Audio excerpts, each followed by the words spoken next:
Bonjour à tous. Aujourd'hui, je ne vais pas vous parler de moto, mais de trottinette, aussi étonnant que ça puisse paraître, mais d'une trottinette qui aurait vraiment, de manière très légitime, sa place dans n'importe quel musée de la moto américaine. Je vous parle de la trottinette Autoped.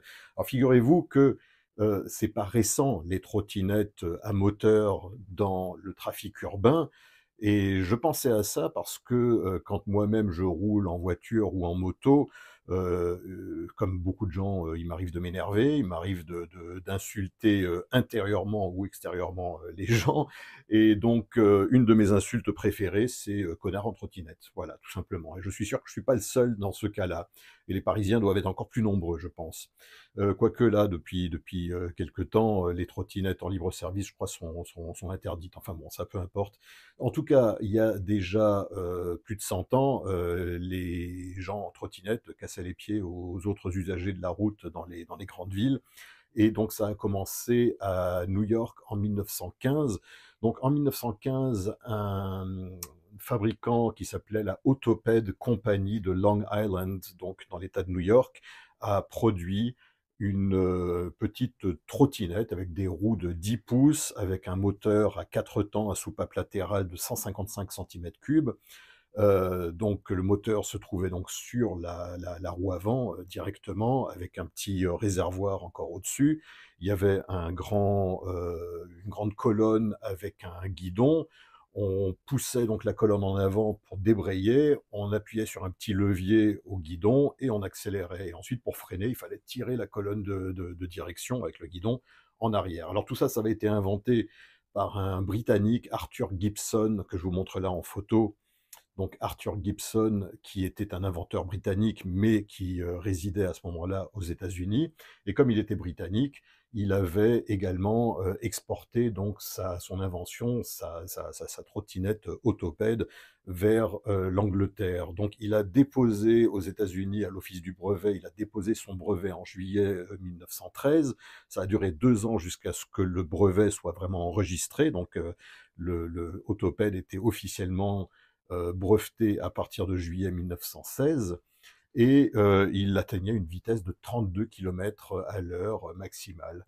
Alors, il y a eu d'autres versions que la version américaine de l'autopède, hein. Il y a eu à partir de 1919 et jusqu'en 1922 un autopède fabriqué sous licence en Allemagne par Krupp, la fameuse entreprise sidérurgique qui a construit les canons, hein, les canons pendant la guerre.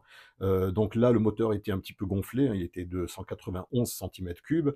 Il y a eu aussi une version anglaise qui s'appelait le Autoglider, qui était fabriqué à Birmingham, donc exactement là où étaient fabriqués les BSA, hein, Birmingham Small Arms. Et la cliente, on va dire l'utilisatrice la plus célèbre de ces autopèdes, dès que vous tapez autopède de toute façon sur Google, vous allez voir systématiquement la photo de Florence Priscilla Norman. Donc elle était née McLaren, mais sans aucun rapport avec les voitures de course McLaren. Elle avait épousé un certain monsieur Norman et elle est devenue assez célèbre de son vivant parce qu'elle était active dans la cause du droit de vote des femmes, donc en Angleterre. Et elle roulait donc sur l'un de ces autopèdes. Donc on, on faisait d'ailleurs de la publicité dans les magazines, hein, je vous montre là une image qui est illustrée par une dame qui exhibe un peu ses guiboles en roulant sur un autopède. Donc c'était quand même pour les femmes qui étaient très en avance sur leur temps. Donc justement, comme Florence Norman, qui a dirigé un hôpital en France avec son mari durant la Première Guerre mondiale, qui a été chauffeur au service volontaire féminin durant la Seconde Guerre mondiale en Angleterre, hein, qui a été décoré et qui est décédé en 1964 à l'âge de 80 ans à Antibes, donc pas très loin d'ici. Voilà, elle n'a pas une, comment dire, une importance particulière dans l'histoire de la moto américaine, cette Florence Norman, mais je vous en parle parce que bah, c'est encore une de ces dames qui a eu un destin assez extraordinaire, et justement, elle roulait donc sur un de ces autopèdes, elle s'est fait prendre en photo, et donc c'est toujours elle qu'on voit lorsqu'on fait des recherches sur ces petits scooters, j'allais dire, mais je suis pas très loin de la vérité parce que donc ces petites trottinettes, mais À la fin donc du règne des autopèdes, donc ça tout ça s'est arrêté à peu près aux alentours de 1922. À la fin, il y a eu des versions avec un tube de selle et une petite selle et c'est vrai que c'était vraiment les prémices du scooter, hein. C'était vraiment les tout premiers, 2 roues à moteur avec des petites roues justement et la raison pour laquelle on a arrêté la production, c'est qu'il y avait trop de plaintes. Il y avait, comme aujourd'hui, hein, il y avait des gens qui roulaient à 2 sur ces petites trottinettes, à moteur.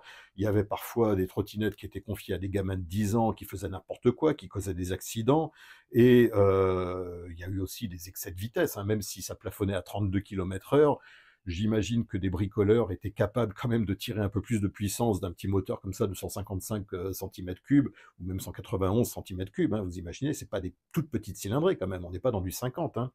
Donc tout simplement, ces petites trottinettes ont commencé à être bannies de plus en plus de villes et ça a mené à la perte de la marque Autoped, donc en 1922. Donc aujourd'hui, il y en a un qui est exposé au Smithsonian, à Grand Musée Technique, donc à Washington, capitale des États-Unis. Il y en a d'autres dans des collections. Moi, personnellement, j'en ai jamais vu en vrai, autant que je me souvienne. Je ne sais même pas s'il y en a au Wheels Through Time. J'ai pas fait attention, mais il se pourrait qu'il y en ait un là-bas. Bon, en tout cas, la prochaine fois que vous serez emmerdé par, quelqu'un qui vous coupe la route en trottinette, qui brûle le feu rouge, que vous manquez de vous emplâtrer, voilà et encore c'est vous qui seriez en tort et ben, vous direz qu'il y a 110 ans déjà, les trottinettes nous cassaient les pieds dans le trafic. Voilà, allez, c'était la petite histoire du jour. Je vous dis à bientôt. Salut les amis.